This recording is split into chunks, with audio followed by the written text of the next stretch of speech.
Hi, everybody. My name is Lee McQueen, and I'm at the University of Houston in Texas for the Green Party National Convention. And I'm sitting here with, Miles Hoenig. and he is running for office, and he told us all about it, and now he's going to tell you all about it. Okay, hi everyone. I'm running for the U.S. Congress in Maryland. It's the 7th district. It's Baltimore City and surrounding counties. Most people just know Baltimore City. That's good enough. I'm running as a Green because the Green Party is the only party in America, the largest national party, to be an anti-capitalist, eco-socialist party. We approved an amendment to declare ourselves as such, and tomorrow at the convention we will hopefully ratify it as long as nobody throws a monkey wrench into it. Because we feel, and I feel, that capitalism itself is the root cause of so much of the problems we have in America. Everything from environmental injustice, the education, school through to prison pipeline. It's all because of capitalism. The degradation of our environment is the result of capitalism. GMOs in our food, the depletion of our aquatic life, the inhumane and brutal treatment of our animals and livestock. Yeah. That's all for the sake of capitalism. Okay, so is this the reason why you chose to run as a Green as opposed to independent or Democratic? A couple of reasons, yeah. I've been a Green for a long time. I've been in and out of the party itself. My background, I've always been a socialist, going back as long as I can remember. But in Maryland, we don't have that kind of ballot access. So the Green Party really fit my perspective. The pillars, the 10 key platform ideas, that's something that I think most Americans actually believe in, but don't know that there's an actual party that represents those points as a platform. They think the Democrats are that, Yeah. but they're not anti-war. They live off of war. Yeah, the environment. They live off the degradation of the environment. Look at Hillary Clinton.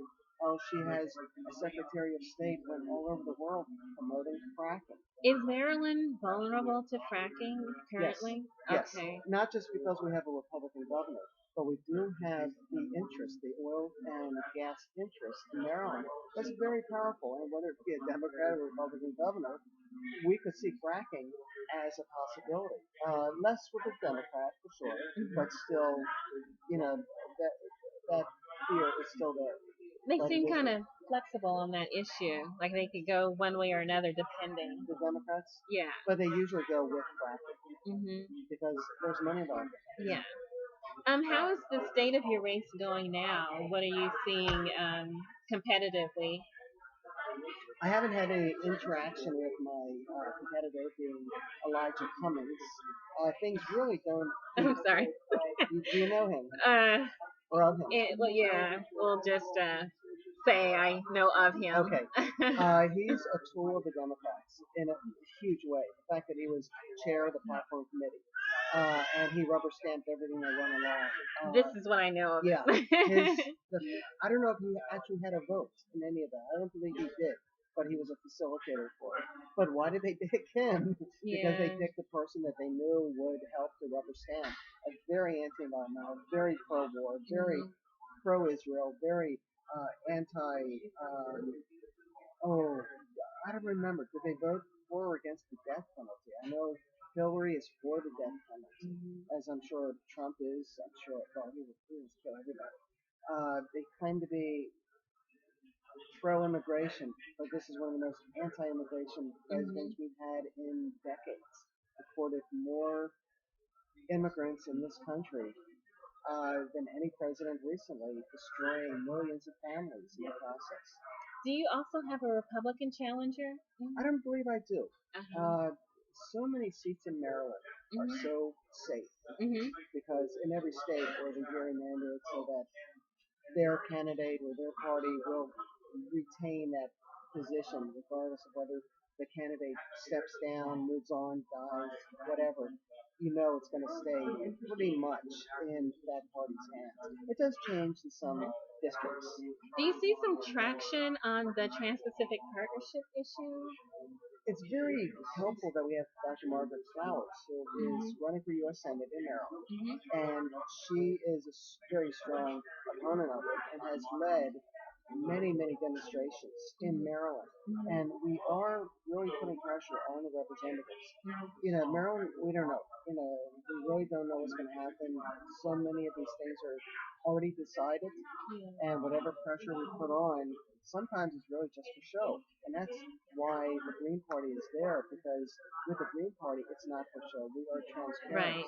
It seems like the Green Party is the one party remaining in this race where the party completely agrees with its presidential nominee, and they're 100% against the Trans-Pacific Partnership. You mean Jill Stein? Yes. Well, she's not. She's 98% supported by. There are some people who have other candidates in mind, but yeah, she is the odds-on favorite. She has done everything she needed to do to get the nomination.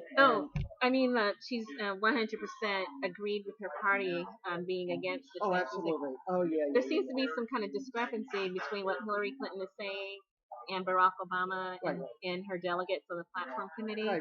Yeah, and even Donald Trump, there's some kind of discrepancy between what he says and the Republican Party. Right. But with the Greens, there's like 100% agreement. Absolutely. Yeah, because it's an environmental issue.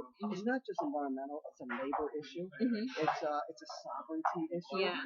These are issues that aren't copyright issues, the piracy issues. Yeah. These are things that are not ever even brought up in discussion, in debate, in the media. It's the Green Party that is bringing these up. Yeah. We just need to be heard. Yeah. So do you, what do you see happening closer to November? What do you think? Or is it hard to predict? You mean nationwide, statewide? Statewide for yourself. Well, let me speak not as much for myself, but just the party as a whole. So many of us that are running, we're running knowing we're not going to win. You know this for a fact? No. Okay. No. You never know whether you're going to win or not. Elijah Cummings could drop dead tomorrow, and they'll put up some clown, and who knows how it goes. But still, a lot of people will also pull the switch for me as a Green up and down the ballot from president to their local whatever district I'm running in for that area, because they know that the Green Party is the true alternative to the Democrats and the Republicans. Now, will I win? I'll be honest, it's very unlikely that I will win. Are you prepared to serve if you do win? Absolutely. Yeah. Okay. Yeah, absolutely. That's all I need to know. No, because I've been on these issues that a congressman would be involved in for much of my adult life. And I'm a teacher. I'm a veteran teacher. I've been involved in community work and political work and international work. So, it's like, I'm ready. I think anybody here would be ready to fill in the shoes of any representative. And it's not rocket science. It's something you learn on the job, but you have to have that conviction and the feeling to step in and do it. Okay, well, I just want to say thank you so much for sitting with me. I appreciate it. Thank you so much. And I want to say best of luck the rest of the way. I'm sure great things are in store for you and the Green Party of Maryland. If I can just add this, with Maryland, we have so many candidates running. I know. Top to bottom. I mean, I and Margaret, and we have 4 other congressional candidates that are running throughout the state. I'm so glad I met some of them. Yeah, we have someone running for mayor of Baltimore. Good chance. And we have others who are just running up and down the line for city council and others. So Maryland, again, is leading the way in promoting a lot of candidates. Good candidates. So hopefully we'll see some good leadership coming out of Maryland, some good green leadership. I think we will, and I think we have it already. Oh, yeah. Regardless of what happens in November. Okay, well, thank you so much. Thank you, Leah. Appreciate it. And enjoy the rest of the convention. Oh, I will.